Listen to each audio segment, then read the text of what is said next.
Ladies and gentlemen, we all have to spend the next 28 days taking our country back, and the man who's going to lead us on that fight is the next President of the United States, Governor Mitt Romney. Thank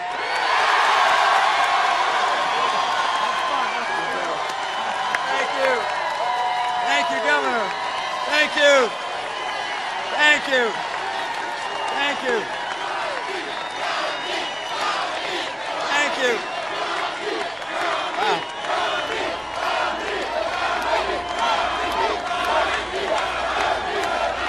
Thank you, Ohio. What a welcome. Thank you.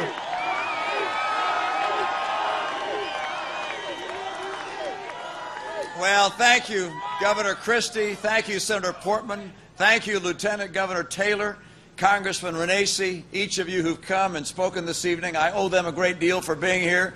I owe you probably even more for standing out in the cold all this time to wait for us. Thank you for your help. We're going to make a difference. I've been watching some of the President Obama's rallies, and they chant 4 more years, 4 more years. And today, they're 28 days before the election. I think the right chant ought to be for them 4 more weeks. 4 more weeks, all right?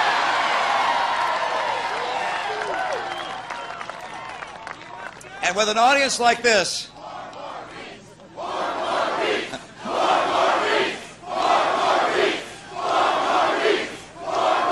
you got the idea. You got the idea.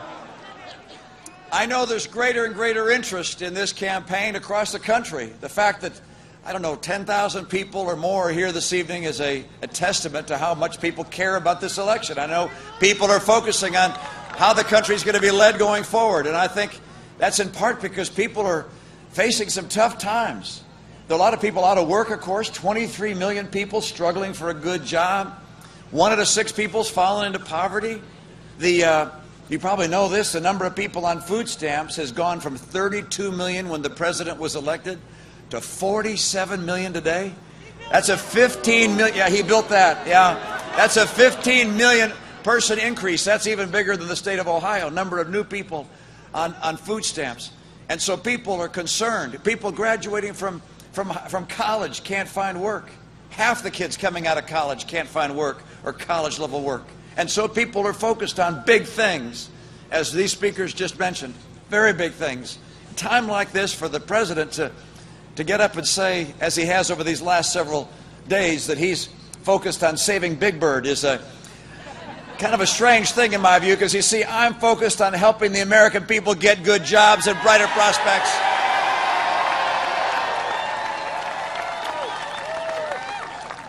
Now, I must admit, I enjoyed the debate we had last week. That was a great experience.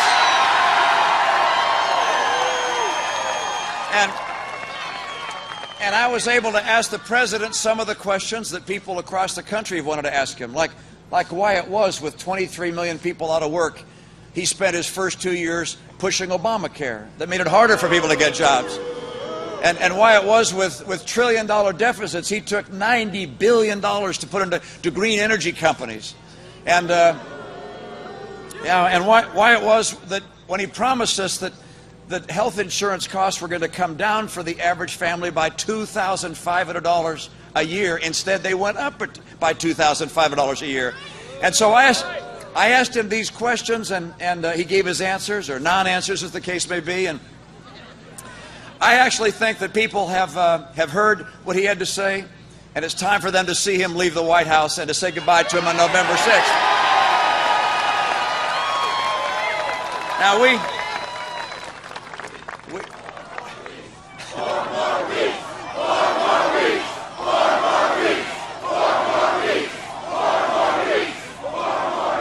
you know, one thing we did agree upon in that debate was that we represent 2 very different pathways for America. And I hope you've given some thought to that. See, the president spoke about his plans going forward. It's very clear what will happen. If he were to be reelected president, why, he would spend $1 trillion more every year than we take in. In my view, we have a moral responsibility to stop taking, let me say it again, in my view, we have a moral responsibility to stop spending more money than we take in and passing on those debts to our kids. Borrowing billions of dollars from China and passing on those burdens is wrong. It's bad for the economy. It's bad for the future. It'll kill the American dream. And if I'm president, I will get us on track to finally having a balanced budget. This is not just a matter of economics. This is not just a matter of how much we're going to pay in interest costs down the road. It's a matter of whether America is going to continue to lead the world, whether we're going to have the capacity to provide a bright future for our kids. It's a matter of whether we're going to be able to have a military that's second to none in the world. I will get America strong by strengthening our foundation, and that means getting us on track to a balanced budget. Now, there's another difference between us. This is a president who, if he's reelected, will put in place or install Obamacare. That'll cost an additional $2,500 per family on top of what we're already spending. We can't afford that. I will repeal Obamacare and replace it with real reforms.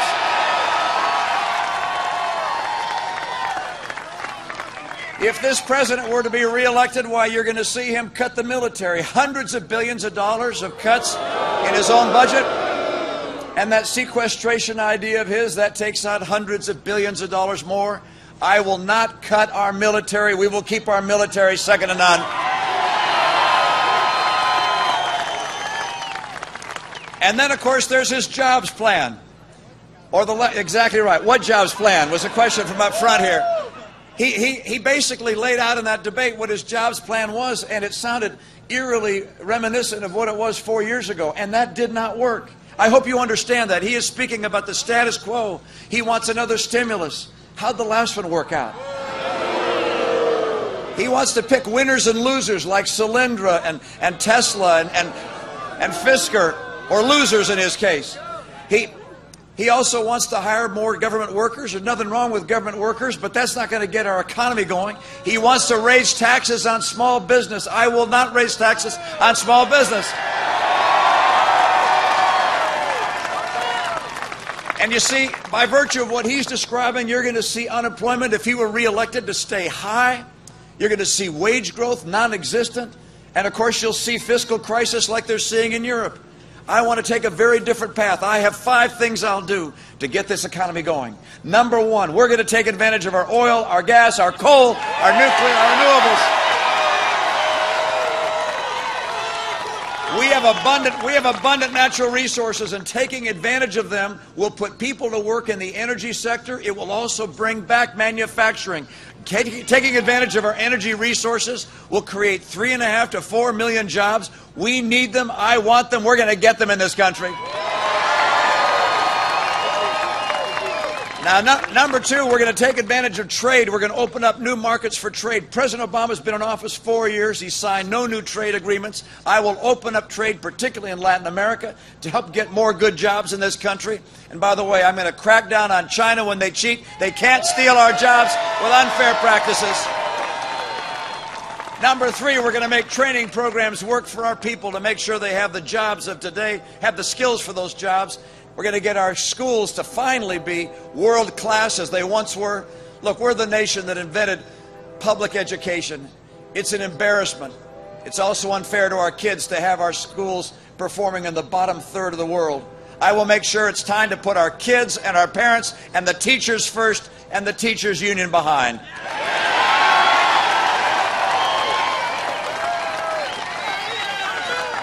Number four, I've already mentioned, but you're not going to get entrepreneurs to start a little business and to risk their life savings or big businesses to come to Ohio and build a new facility and hire people if they think we're on the road to Greece.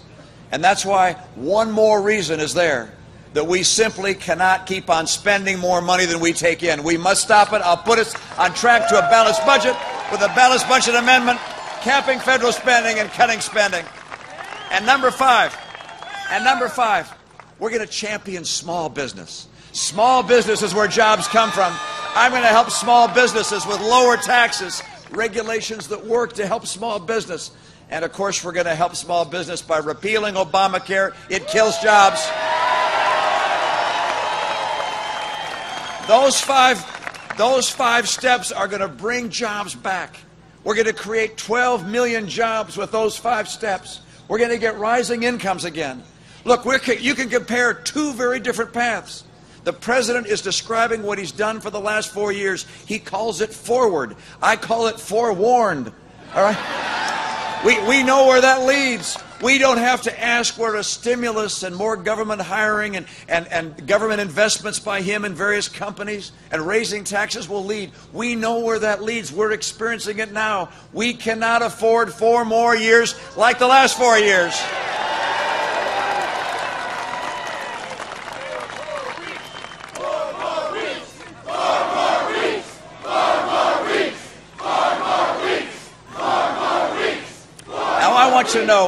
I want you to know how confident I am in America's future.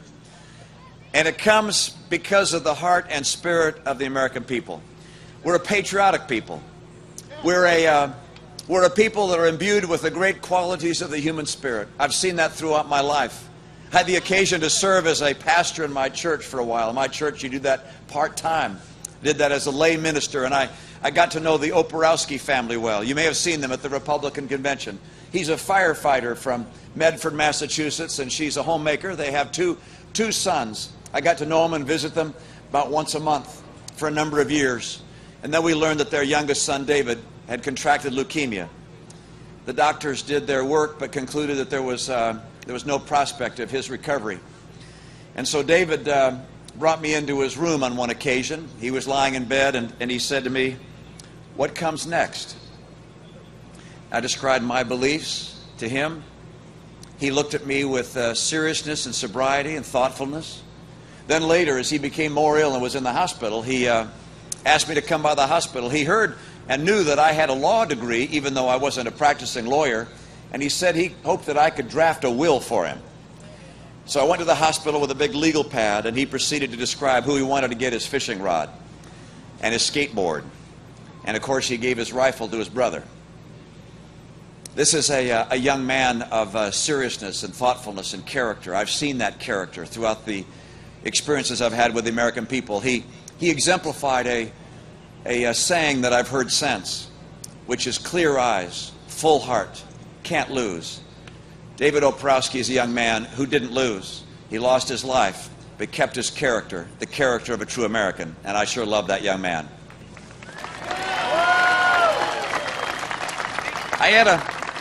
I had a different experience that also reminds me of the character of the American people and gives me confidence in the great qualities that we have. I was in my neighborhood, and I got a flyer around Christmas time announcing that there was going to be a neighborhood party with the address. And that evening, when the day for the party came along, I wasn't planning on going, but it turned out that I looked behind our house, and there were some people having a big party and looking out over our house from their deck there. And I said to Ann, you know, if we don't go over there, we're going to look on social, because we're right here. They can see our lights on. So she agreed, and she got dressed up, and we went over there and went inside, and they welcomed us. They were very friendly, and they had dinner and everything. We had dinner with them and got pictures taken. It was really wonderful, except it turned out this wasn't the neighborhood party. This was some guy and his wife having a party with their friends, and I showed up, and it's like, well, come on in, you know. And so we came in, and I met some remarkable people. One of whom was a former Navy SEAL, and he'd served with our SEALs. And you know, even after he left the SEALs, he wanted to continue to make a difference in the Middle East. He cared about the people there, and so he volunteered for assignments to go over and provide security for various efforts in the Middle East to try and help there.